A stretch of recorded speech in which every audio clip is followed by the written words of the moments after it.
Kia ora whānau, tēnā koutou, tēnā tata katoa, nau mai haere mai te whare karakia te Klaita Kikingi, nau mai haere mai te kuru te Pōra Tapu. Welcome to St. Paul's, welcome to the chapel tonight, very special occasion, and it's good to see you here on a Wednesday evening as we welcome to St. Paul's, now in our second week, of course, our new rangatira, our new leader, our new chief, our headmaster, Mr. Ben Skeen. And before he addresses us, let's invite you just to join with me in an opening karakia, an opening prayer. God of life and love, you have blessed this school with many great leaders over its 62 years. And you bless us again with a new leadership in Mr. Ben Skeen. We pray for this new season of leadership, this new time of growth and transformation for our school. So bless us tonight. Bless Ben and Hayley and their whānau. Bless our students, our sons and our daughters, and all who teach, work and learn here in this great centre of excellence, this great school, St. Paul's. In Jesus' name we pray. Amen. Kia ora, Mr. Skeen.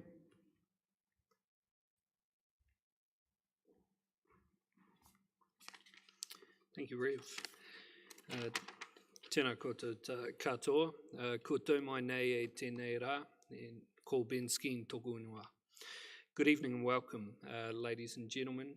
Thank you so much for spending some time with us midweek. I'm sure there's lots of places you want to be at the moment, but it's always interesting to meet the new guy. And alongside the new guy is, I don't know, maybe the new gal. She'll hate me for saying so, but this evening I would just like to formally acknowledge and introduce you to my wife, Hayley, who's seated here in the front row. She gets to listen to me all day, every day. I'm sure she tried really hard to come up with a million reasons in her head for why dealing with 3 children under 5 would be more enjoyable than listening to me, and I'm sure she could probably rationalise that. But we thought it was really important that she was here this evening because the two of us would like to start with a really simple but heartfelt message, and that is that we've been incredibly humbled by the St. Paul's community's welcome to us and to our whānau. Quite simply, we've been astonished by the warmth and just the very, very nature in which we've been accepted into this community, and it very much is a community. And to that end, we are absolutely thrilled. We're excited by the new chapter that awaits us and our young family, and certainly whilst understanding the roles and responsibilities that come with the position of Headmaster, it's absolutely with excitement that we look forward towards the future. So to that end, to those of you here this evening and to the many who are watching via the live stream, thank you so much for the way in which you have welcomed our family into this space. Can I start this evening just by reflecting on something that happened in the middle of last week, and I've shared the story a couple of times with some people, but it probably typifies where people are at the moment. And it goes something like this. I was making my way just down the path towards my office, and as I was making my way out of the corner of my eye, I saw a young man who was also making his way to school. And as I saw him and saw the body language in which he then suddenly shifted into, I thought, well, here's an opportunity. So I just called out to him and in a very nice manner just said, can you pop on over here for a moment? And then proceeded to say the following: I don't read minds, it's not a pastime of mine at all, but I'd like to take a stab. And you've got to remember this is 7:15 in the morning, and for those of you who have young boys, and bless you, certainly that's not a great hour of the day. And I proceeded to say to him, I want you to turn around and look at the crack in the ground just over there. And he did so, and I said, it was about at that point that you looked up and you went, oh God, why me? And then you paused and you thought, if only I'd walked a little bit faster, or maybe even just a little bit slower, I wouldn't be in the most horrific circumstance, which is I need to talk to the new guy. And he went, yep. And I went, but that's okay because, in this particular occasion, the new guy understands the pain that you're in. So the new guy's just going to talk for half a second. He's going to say, I'm sure you're tired.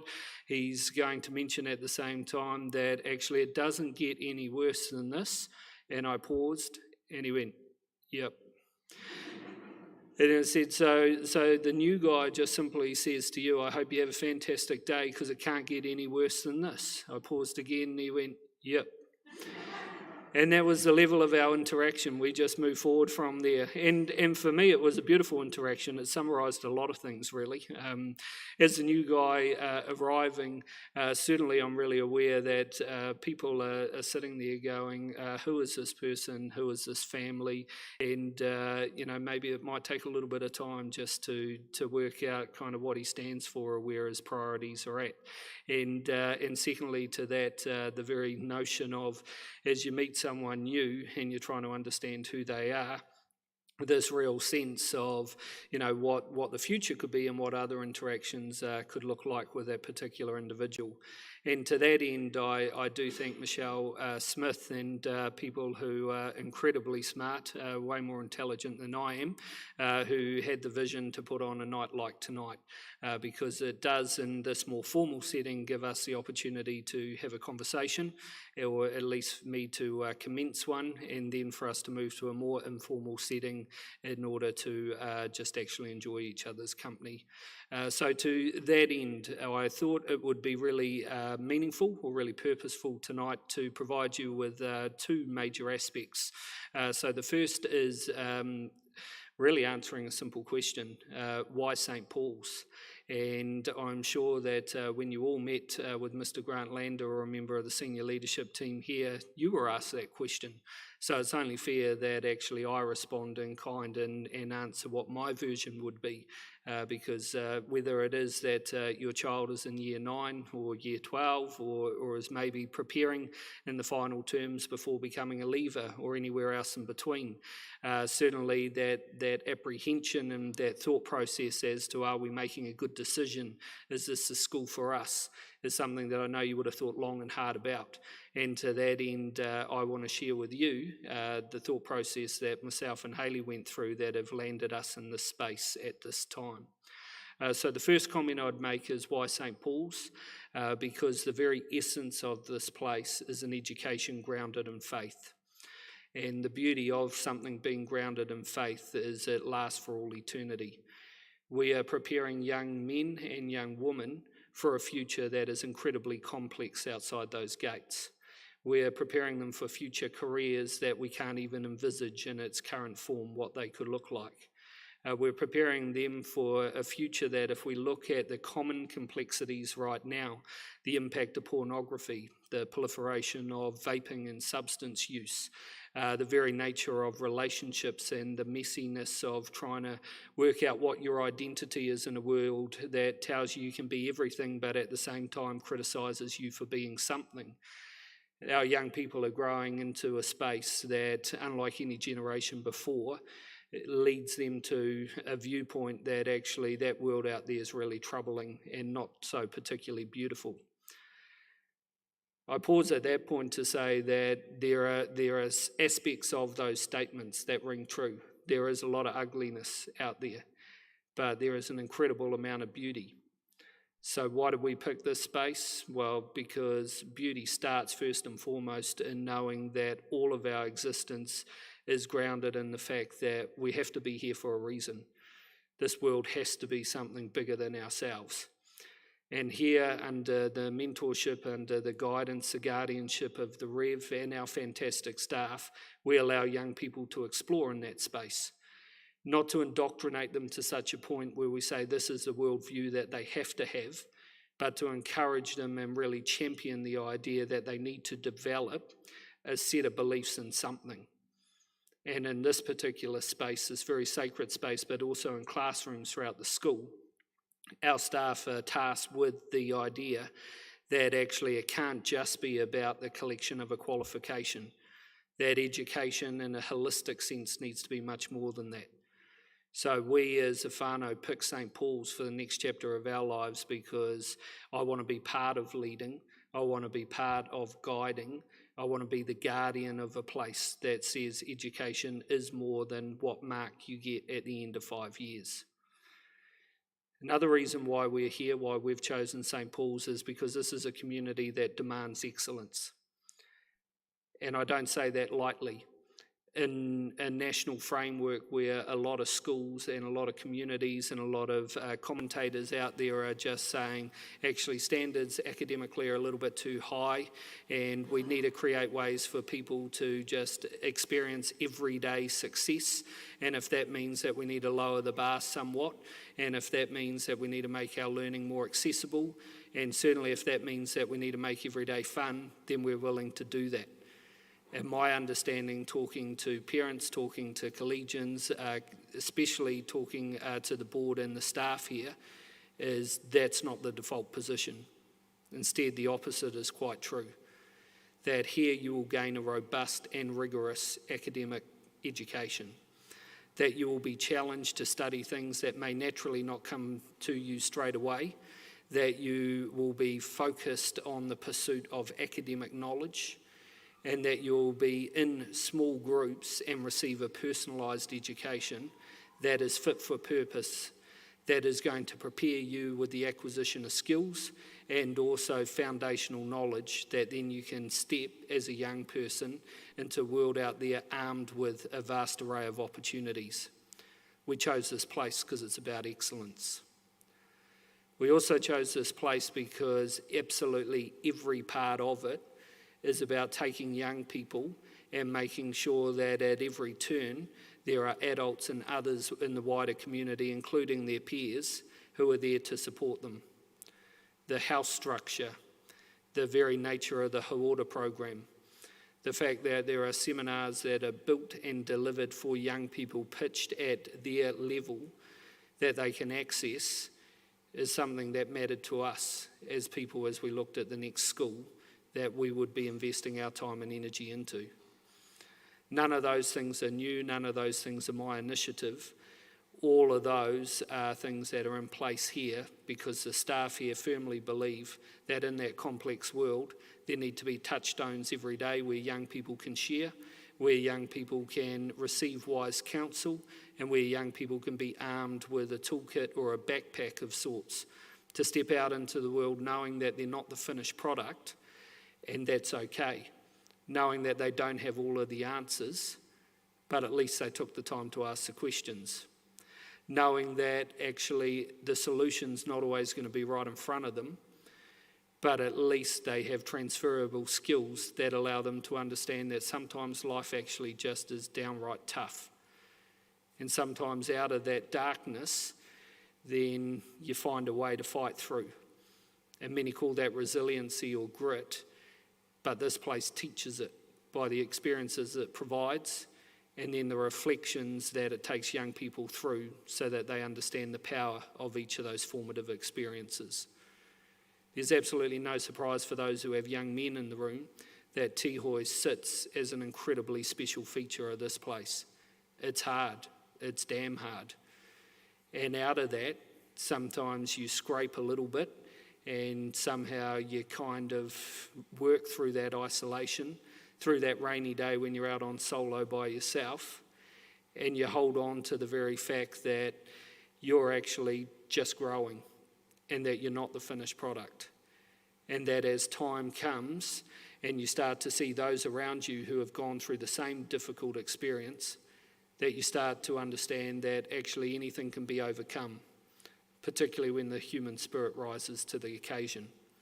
So it's a real privilege for me in my first 10 days here to tick off a few things, including being in Tihoi about 48 hours ago.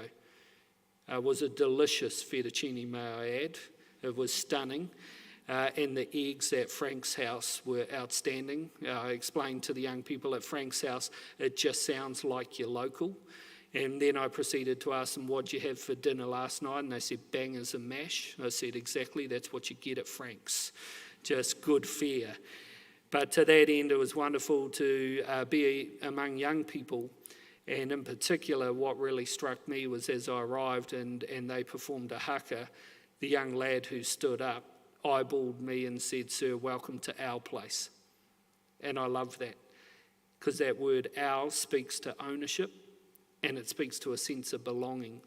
And when you feel like you belong to a community, then actually the level of contentment and the level of investment that you want to make as a young person grows exponentially.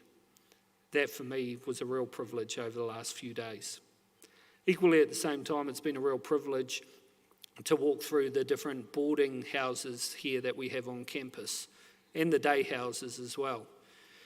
I threw it all out there a few days ago and walked into one of the day houses, and they were playing a game of table tennis, and I thought to myself, here it is, it's all or nothing. And I proceeded to walk across the room with my cell phone, took my cell phone out of the pocket, and then just swung it as hard as I could. Somehow it connected with the ball, and down the line I hit the forehand winner, champion forever. But certainly in those particular spaces, and especially within the boarding houses here, I got a very brief but immediate insight into how much young people stand for and represent that particular house colour and that particular house name. And for me and for my wife and for our family, that was really important, that we arrived to a community, and within that a whole bunch of different communities where everyone felt affirmed and felt a sense that they belonged. That is something incredibly special, and may I say downright unique to St. Paul's, and long may that continue. I know that there are many boarding parents this evening who are watching this live stream, and my statement to you would be 5 of the best years of my life were in a boarding environment up in Auckland. The joy that I had in terms of doing life and doing community alongside young people is something that I'm never going to forget, and it's very much the fabric of this place. And I can guarantee you and commit to you that long will that as an institution be incredibly special and protected on this campus. The final reason, if I'm reflecting on the fact of why St. Paul's for us as a family, was the absolute excitement of the unknown. And what's really struck me over the last week or so is I've walked into an environment where I don't know much. And quite frankly, usually I'd describe myself as someone who knows a couple of things about a couple of things at best. But certainly at the moment I know nothing about anything. And that has been incredibly enriching, may I say. Enriching in the sense of I think it's been good for the soul. It's enriching because I am getting the eyes of a young person who's walking into our music department and picking up a musical instrument for the first time and trying to learn how to play it. The experience of a young person walking into Tihoi and having absolutely no concept of what to do, how to make their bed or anything else in between. I'm walking in the shoes of a young person joining our boarding community for the first time and staring down the barrel of 5 or 3 years of living away from home. I've had that immediate feeling of being uncomfortable over the last fortnight. And for me, that's been incredibly powerful and important because I'm going to be stressing to our young people here that they must, both here and into the future, put themselves into environments where they feel deeply uncomfortable. Because when we go to margins or where we go to places where we have no currency and everything is incredibly foreign, that's when we actually start to learn a little bit about the human spirit and a little bit more about ourselves. And if we're going to ground young people in anything on this campus and down at the Tihoi campus, it needs to be a real strong, firm sense of identity. So they walk out there knowing who they are, knowing what talents they have, but most importantly, knowing or visualising in which way they're going to use what has brought them to the present in order to serve others into the future. The second component of tonight, and it's the last, we only ever do things in 2 halves, is unless there's overtime, and as a referee I never liked overtime because that meant more running, so we're not going to go there. But the second component I wanted to talk to tonight is what I shared with the young people in this chapel on Monday. I said to them if I only ever had one Headmaster's assembly, that there was a critical message that I needed to give them. And I'd like to give it to you seated here tonight and to those who are watching at home. And what I'd like to tell you as I frame this up is it's something that I've used for a very long time because I think it's effective, and I'd encourage you to use it in your own home with your son or daughter. It's the notion that your life is a book. And if we think about books and the components of books generally and sort of in a dominant setting, a book always evolves around a main character. I said to young people in this space on Monday, the book is about them because they're the main character. And I said not only are they the main character in this book, but they're also the author. They carry the pen. And I said, what do we know about books? Well, when we go to read books and we assess the main character, we make judgments around who they hang out with, judgments around where the book goes to, chapter by chapter, decisions that are made. And if you're like me, when you read a book, you are really going, I want this to be a page turner where I'm so looking forward to the next adventure that the main character is going to have. I said to young people, often when writers are really good, they have, sometimes by chance, chapters that are somewhat dark or take an unexpected turn, where there is trauma or there is a sense of loss or there is a sense of isolation or the unknown. And I explained to the young people here that they can expect that in their book there'll be times like that. But equally in their book there will be unbelievable chapters of real colour, of real vibrancy, of excitement, of joy, of ecstasy as they make their way through and visit or view new horizons, as they start to come in contact with new people that challenge the very essence of who they are, when they start to learn new knowledge that makes them passionate in a certain area that they never thought that they would be. My challenge to young people in this space was to take the pen and frankly and bluntly write a damn good book. Write a book where you know that actually it's not going to be rosy all the time, but that it's going to be full of a whole heap of wonderful page-turning memories. I said to them the really special thing about the analogy is that that book one day is going to sit in the library of the histories of this world. And people may pick that up and read about them, but the real kicker is that they're actually already reading the book even though it isn't finished. So I said it's no good waiting to the future to start leading a life of contribution or leading a life of colour. That needs to start now, because people are reading their books and making judgments about their character and the type of person they want to become. And therefore with the pen, they need to write something that matters, so that as that book closes one day and people reflect, I want them to be able to reflect and go, that was one heck of a read. What a great story. So the final component as we kind of go into extra time is stylistically, I need you to understand as a parent community that I am very, very open to hearing your feedback. And I don't say that lightly. And some people in the profession would end up saying, well, actually, that's the most silliest invitation of all time that you could possibly offer. And the reason why they may say that is because sometimes when we offer the opportunity to people to feed into a conversation, we don't necessarily always like what we're going to receive. I work off the mantra that you don't know what you don't know. So my challenge is that as I go around and as our staff go around and enjoy and celebrate your children as they're involved in extracurricular activities, as we go from event to event, please, by all means, pull me up, pull my staff up, and share the successes, share the trials that your son or daughter are going through. Because when we start sharing problems with each other, then somehow, some way, we actually find a way as a community to make it right. So in this community, I've said to young people that the standard that we walk past is the standard that we accept. And there's certain things around how we speak to each other and the baseline level of respect that we give each other that I will be completely and utterly uncompromising on. And if they think that's unreasonable, then good.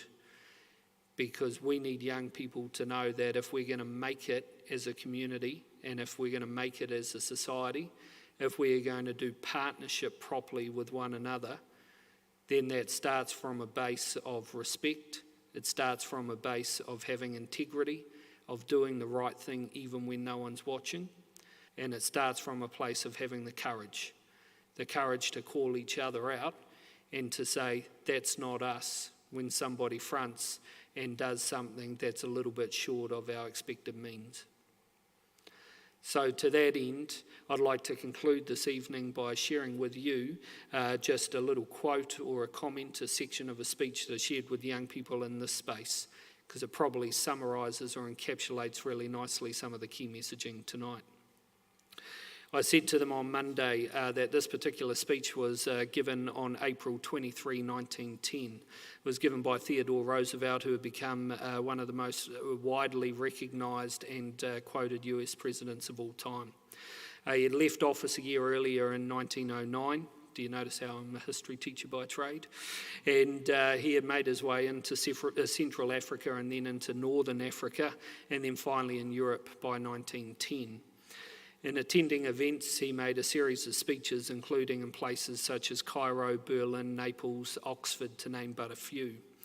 And then on April 23, he arrived in Paris, and he delivered a speech that at the time was called Citizenship in the Republic. It would later become known, or commonly known, as the Man in the Arena. I renamed it on Monday, the Man and Woman in the Arena. And I'd like to share with you a section of what he said. He said, "It's not the critic who counts, not the man or woman who points out how the strong man or woman stumbles, or where the doer of deeds could have done them better. The credit belongs to the man or woman who is actually in the arena, whose face is marred by dust and sweat and blood, who strives valiantly, who errs, who comes up short again and again, because there's no effort without error and shortcoming, but who does actually strive to do the deeds, who knows great enthusiasms, the great devotions, who spends him and herself in a worthy cause, who at best knows in the end the triumph of high achievement, and who at worst, if he or she fails, at least fails while daring greatly." So my challenge to the young people in this space on Monday, and it will continue to be my challenge, is to dare greatly, to take the pen and to write one heck of a story. And in all of their actions and all of their deeds, to put other people at the centre, to challenge themselves to learn new skills and especially to learn new knowledge, and then use that for the betterment of other people. My wife Hayley and I and our family are delighted to be here. Thank you so very, very much for welcoming us into your community. And we do sincerely look forward to the interactions that we're going to have in time to come. Tēnā koutou, tēnā koutou, tēnā tātou katoa. Thank you.